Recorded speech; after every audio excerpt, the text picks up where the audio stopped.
Hey guys, welcome back to the next episode where I'm going to be playing Duel Links completely free to play and see how well I can do trying to build a deck from scratch. It's a brand new account, has nothing on it. Well, if you watched the last episode, you know I bought 60 packs of the Black Rose box. But now I'm trying to build a Subterra deck. Across from me on the other side of the screen, you can see what has a Subterra deck breakdown from duellinksmeta.com. Fantastic site for anything you need when it comes to deck building. That very deck ended up reaching COG, King of Games, in the past month or so from the recording of this video. Well, that's my goal. At the end of my deck building journey, I want to have a deck that looks a lot like that one over there. As of right now, you can see the terrible Yugi deck with all those normal monsters above me. That was the deck that I had. We're going to be converting that deck to look as close to that deck over there as possible. I'm also going to be using my dream ticket. Oh, excuse me, not dream tickets, my regular tickets. I'm going to be using my regular tickets to try to buy cards that will help me get to as close as to that deck over there as possible. So let's go. Alright, so as we can see, we have none of the boss monster over there. Currently, I have the zombie version, but related cards, I have none of this one, which is a real shame. But he's a super rare, so that's not terribly unheard of. Let's see. So this guy would have been, you can target one monster your opponent controls and banish it. You can use this effect of this guy once per turn when a face-up card you control is flipped face down and you have no face-up monsters. You can special summon this card from your hand in defense position. Once per turn, you can change this card to face down defense position. That's the crux of the entire archetype, is being able to play these big, huge boss monsters directly from your hand into a defense position when one of your cards flips face down. And so if we're not getting Subterra cards, we want to get monsters that can flip themselves face down. If you look in that finished version over there, the goals version, you can see it has 3 copies of Flip Flop Frog. Flip Flop Frog, gonna have to be careful how I say those. Flip Flop Frog has the ability to flip itself face down. Perfect. That's all you need to play these cards. Now, the boss monster being able to summon itself from the hand is not unique to this one. All of them can really do this. This one's just the best flip face up ability, where he banishes a card your opponent controls, a monster specifically. And it doesn't even need to be a face up monster. You can banish face down ones. But let's see what boss monsters we can play in his place. Now, the finished deck has 2 copies of this guy in it, so we can already get that out of the way. We got 4 copies of him. Unnecessary, but still. You can target set cards on the field equal to the number of Subterra behemoth monsters. I guess all of the boss monsters are behemoths. Monsters you control, destroy them. You can only use this effect of this guy once per turn. And then when a face-up monster you control is flipped face down, if you control no face-up monsters, you can special summon this from your hand. So they all have that ability. I'm going to stop reading that ability. They all have that. And then once per turn, you can change this to face down defense position. So I'm going to stop reading that second part. All of the 5 stars and higher have that second part, where if you have no face-up monsters, when a monster gets flipped face down on your side of the field, you can special summon them from the hand. I'm going to stop reading that. And all of the Subterras can flip themselves face down. So this guy says target set cards on the field equal to the number of behemoths and destroy them, obviously including himself. So minimum 1. Alright, not bad. You can discard 1 Subterra monster, and if you do, draw 2 cards. You can only use the effect of this guy once per turn, and the usual spiel. Okay, so this guy's got a bit of a draw engine to him. He's got a lot of attack, but fairly low defense considering how many stars he is. 10 stars, and he has 2,100 defense. He doesn't even have 3,000 attack, which is kind of a disappointment. 11 stars. This guy has 1,400 defense, but at least he has 3,000 attack. You can target one monster on the field, change it to face-up attack position, and if it is in defense position, also change its attack to 0. Okay, so let's read that again. You can target one monster on the field, so yours or your opponent's. Change it to face-up attack position if it is in defense position. Okay, so if it's in defense position, it's now in attack, and its attack becomes 0. You can only use this effect once per turn, and all those other neat things that they all do. Alright, so, okay. At least he has 3,000 attack. I like how he's able to convert things into their attack to 0. I'm not floored, though. We have this guy. You can send one card from your deck to the graveyard. You can only use this effect once per turn. Okay, so he's Foolish Burial. I'm not sure how good that is. Maybe the trap card will be able to use that, but I think there's actually, well, he might be worth using. But there's still more options we have here. So this one is, when you activate this turn, sub-terror cards you control cannot be destroyed by your opponent's card effects. You can only use this effect once per turn. This is neat. It's not fantastic. Its attack and defense aren't very good either. So right now we can safely put 2 copies of this, because like you see in the goal over there, there's 2 copies. We might put a third in here since we don't have any copies of the actual boss that we wanted to be using. You can change all face-up monsters on the field to face-down defense position. You can only use this effect once per turn. Okay, this guy's pretty good. This guy is legit not that bad. So we're probably going to put 2 copies of him in. As you can see over there, we have 5 copies of like boss monsters over there. So we can put a copy of him in. I like being able to flip my opponent's stuff face down. It's really useful for the archetype of the deck. I also kind of like the one that allowed me to draw cards. Which one was that one? This one. 2,100 defense is not the worst thing in the world. It will stop things that have like 1,800 attack. We're going to put him in there just because it's not the worst I've ever seen. I do like drawing cards. Discarding a sub-terror monster will not be a big deal. We want 3 copies of this guy. There we go. So now we have 3 copies of him. We only have 1 copy of the trap, which is terrible. But let's go over what the trap does, because it does a lot. Activate one of these effects. Also, after that, set this card into face down instead of sending it to the graveyard. So technically, once we get this on the field, we don't need more copies of it. We just want to run 3 copies to increase our chances of getting it. Change one set sub-terror monster on the field into face-up attack or defense position. So, sweet. It also somehow like knows if a sub-terror is face down. Obviously, once it gets flipped up, we can prove it's a sub-terror. Not a lot of cards acknowledge that a card set right now might be a specific archetype. It's funny to me whenever I see those. Anyway, change one face-up sub-terror monster on the field to face-down defense position. Attack and defense of one sub-terror monster on the field becomes equal to the combined attack and defense until the end of turn.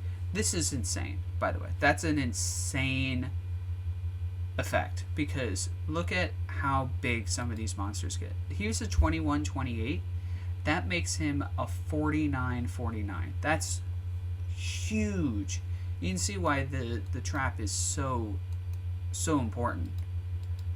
All of these guys, like, this guy becomes a 4,000.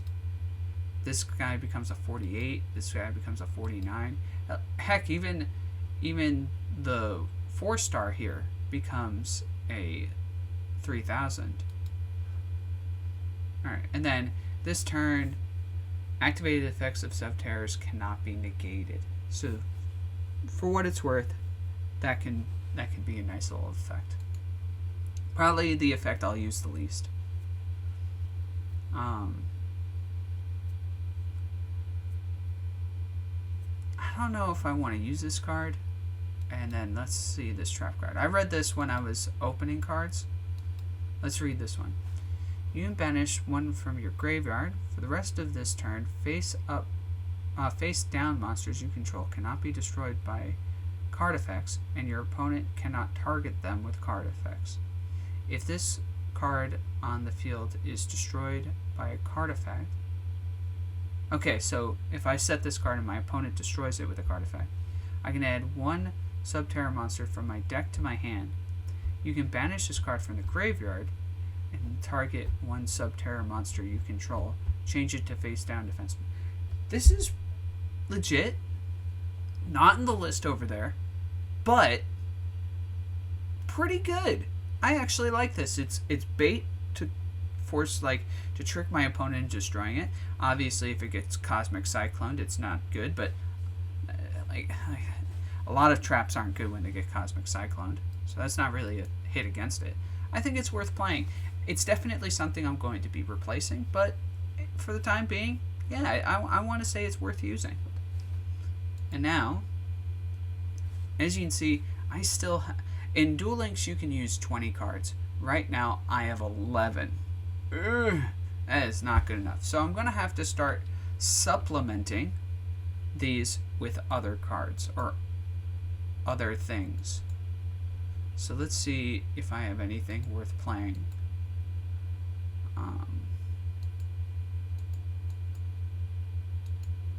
I don't know. Banish one card from your hand and target one of your banished monsters. Special summon it face down. Well, this banishes stuff, doesn't it? You can banish a Subterra from your graveyard. I mean, this does special summon it face down defense position. Kind of the way I want my Subterras. We'll put 2 in there. Those are definitely not good enough to run for very long. Look, these aren't good, but they're going in for now. Because right now it's all about making compromises. I have to compromise with my deck because it's missing a lot of elements. There is another card that I know I'm going to be adding to the deck once I go to my tickets. So right now I'm just going to put in 3 whatever monsters. Let's grab 3 normal monsters because I know exactly which card I want to replace those with. They're for tickets. They're not as good as Flip Flop Frog, but they are still good. I know exactly what I'm looking for. I'm going to be grabbing them when I get out of this. And then, because I don't have any form of back row destruction, let's put in the Dispel. Alright, so we're going to save this. I'm going to open up my tickets now. Oh, and let's update this, shall we? So, this is going to be known as Subterror.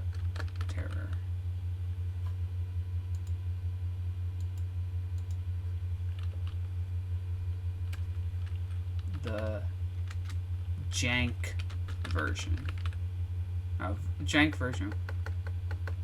We'll put version jank.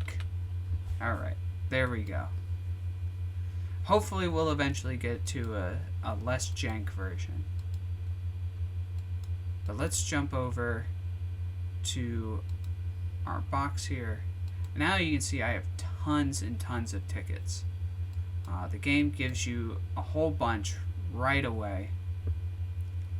And what I'm looking for, I believe, is an SR. By the way, if I was to be playing this game properly, Again, let me just throw this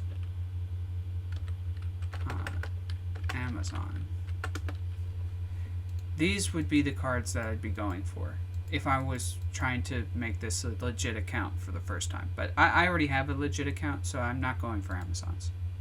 But they're all in these tickets. They're very good. So we're going to say flip. These girls. Here we go. The maidens say flip, draw one card, then discard one card. Once per turn, you can change this to face down defense position. And boom. As you can see, much like Flip Flop Frog, they have the ability for me to summon them directly from my hand. They're a 2-star with 2000 defense, and I can just immediately use their effect to flip them into face down defense, which is exactly what the other Subterrors want. So I'm going to, how I would obtain these normally is through things that I can't do right now. So I can't get them any other way other than these tickets. That's another important thing. When you try to get monsters from tickets, you want to look at how you get them. Because if you can get them from the gate, grind them at the gate. Don't get them through tickets unless it's like the last card you need. These girls are not obtainable that way. They're obtainable through a specific event that I don't have. Flip.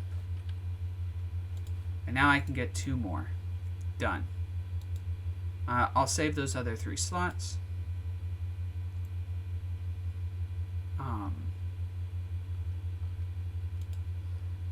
URs that are good, again.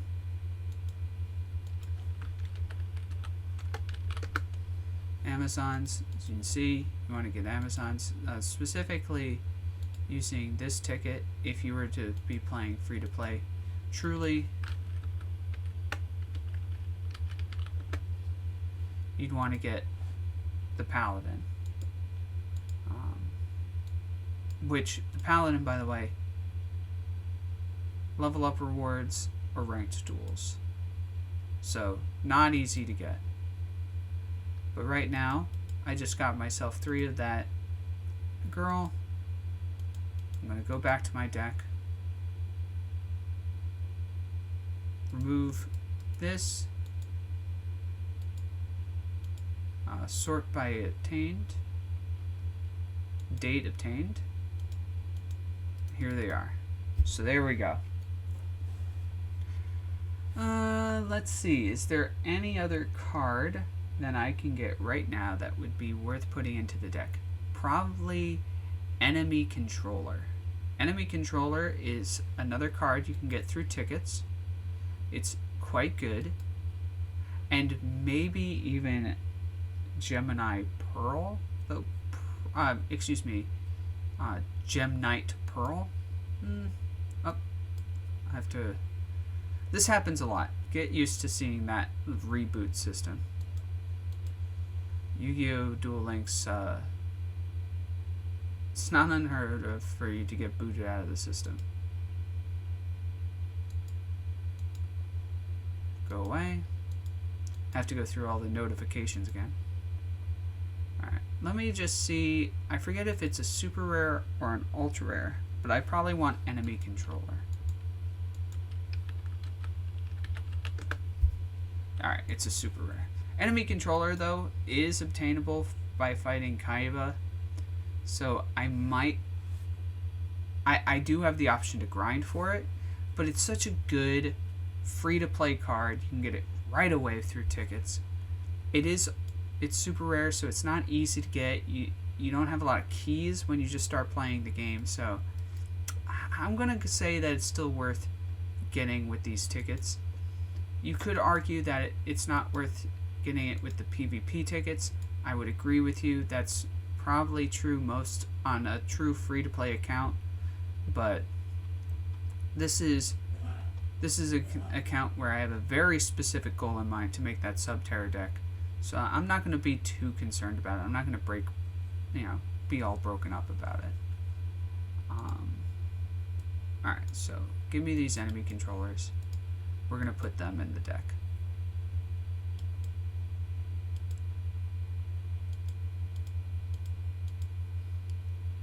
Alright. I'm going to take out, let's take out the Dispel and one of these cards and put in our 2 enemy controllers. Okay, so one last thing that we're going to do if we ever face people online is we want to have an extra deck. We're never going to use anything in the extra deck. It's simply there to, trick our opponent into thinking that we have a plan for our extra deck when we have no plans on using our extra deck. Alright, so there you go. Actually, are these guys tuners? Okay, I almost forgot if these girls were tuners. They're not. So, anyway, that'll do it for today. Thank you so much for joining me. We're going to come back. I'm going to do a bunch of stuff offline. I'm going to try to just get bones and or the Paradox Brothers are recommended in that Duel Links meta version of the deck. And I can kind of see why. So, but for the most part, I'm also going to unlock the card trader because he has some cards that we can use. And that's about it. Once I get to level 7 and I can unlock one of those 2 characters, whether it be the Paradox Brothers or Bones, I'm going to just play through with them, and I'm not going to level up the world anymore past that. I'm just going to get the character that I want to play as, and that's it. After that, it's going to be just doing PvP matches. Alright guys, thank you so much. Have yourself a great day.